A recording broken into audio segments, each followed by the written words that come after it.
Et bonjour tout le monde, bienvenue dans une nouvelle vidéo. Aujourd'hui, on va faire le preview de la saison 2022-2023 pour les Golden Knights de Vegas. Donc, sans plus tarder, on va regarder qu'est-ce que Vegas a fait la saison passée.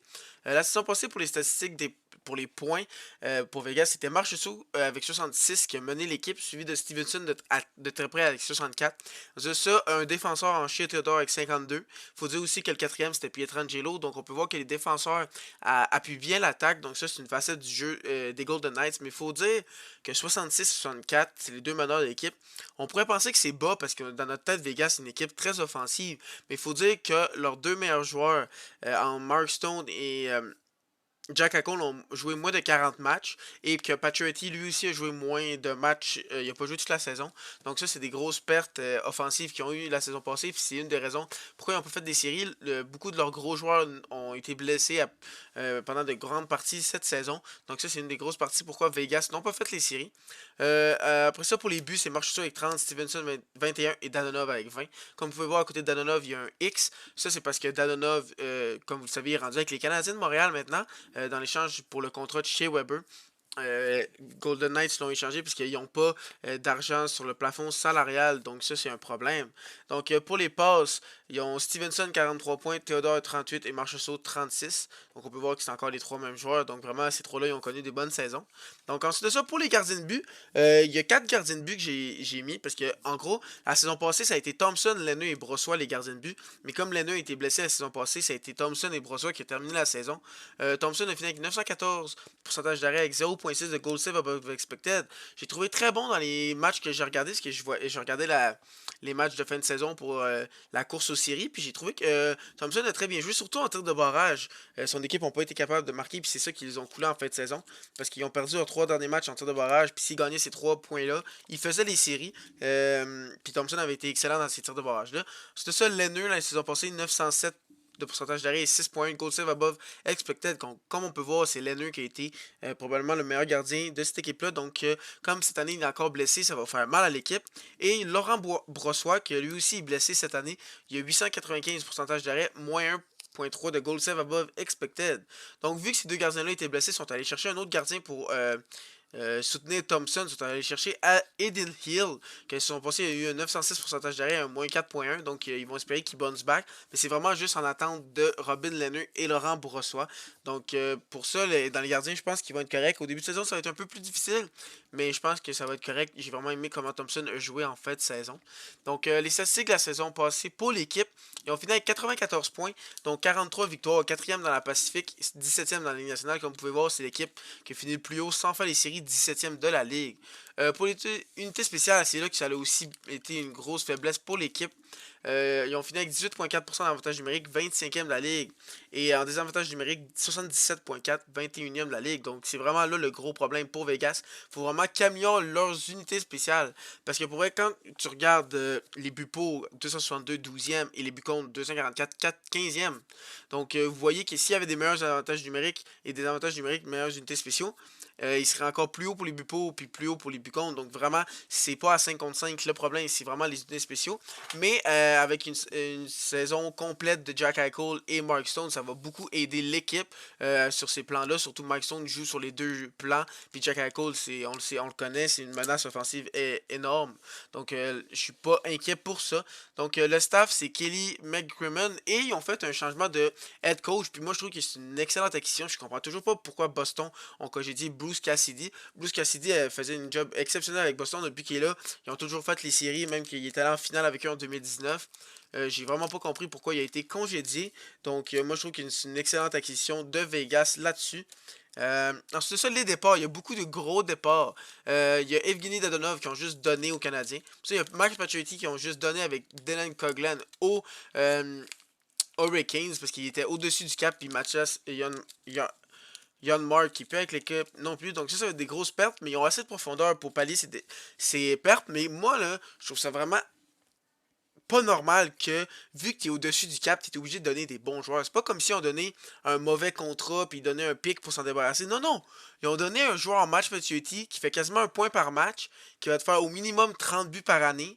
Un joueur en Dadonov qui te fait une cinquantaine de points, une vingtaine, 25 buts par année. Gratuitement, là, gratuitement. Puis comme c'était pas assez de donner Pacioretty tout seul, ils ont donné un jeune défenseur qui joue régulièrement dans la nationale gratuitement parce qu'il était over le cap. On le savait déjà qu'il était au-dessus du cap, puis ils ont tout donné pour aller chercher un gars comme Jack Eichel qui coûte 10 millions. Comme pour vrai, je la comprends vraiment pas comment l'équipe est. Comment les GM ils font l'équipe. C'est comme si. On dirait que c'est moi qui joue à NHL 22 et NHL 23 sur ma Xbox, puis que je fais toujours chercher le meilleur free agent, puis que je m'en fous, j'échange tout le monde. C'est pas de même que ça fonctionne dans la vraie vie. Genre, honnêtement, ça, je la comprends pas. C'est une des raisons pourquoi moi, je suis pas un fan de Vegas.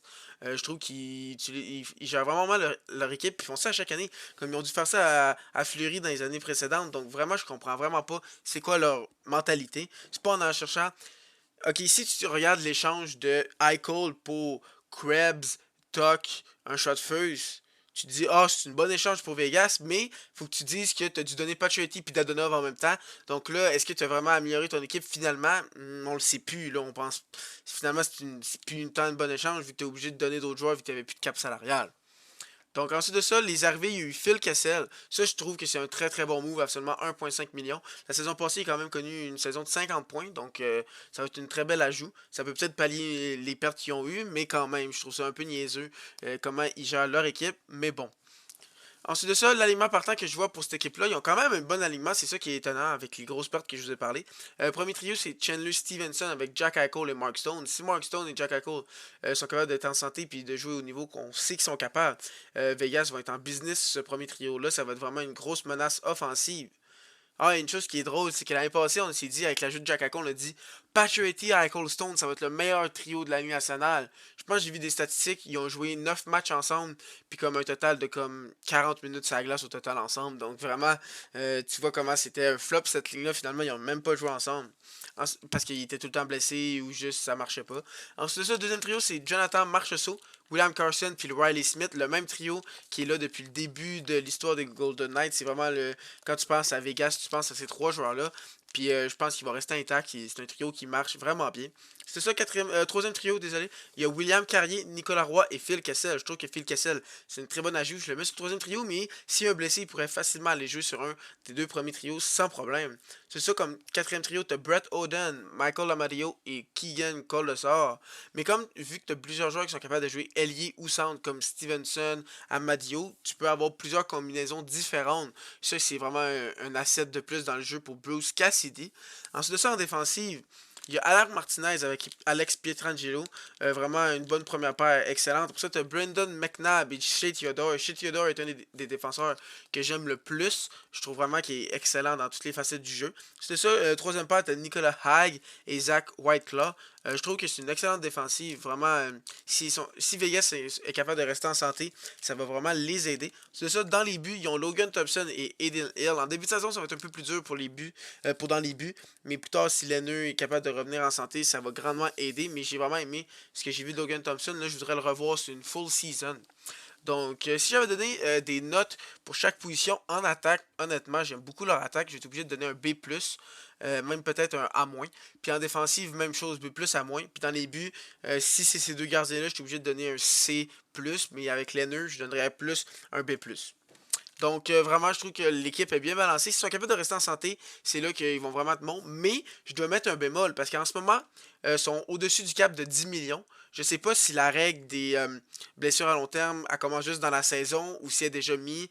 Mais ils sont, même avec ça, sont au-dessus du cap salarial. Donc, il y a probablement quelqu'un qui va être obligé de partir ou ils vont trouver une façon de contourner ou de bien amancher ça. Donc, ça se peut qu'il y ait une grosse pièce qui parte de l'équipe à cause du cap salarial. Puis c'est pas normal que tu sois autant au-dessus du cap en ayant donné Dadonov, en ayant donné Pacioretty gratuitement. Donc, c'est pour ça que moi, Vegas, c'est vraiment pas une équipe que j'aime pour ça. Ensuite de ça, les extras, il y a Nolan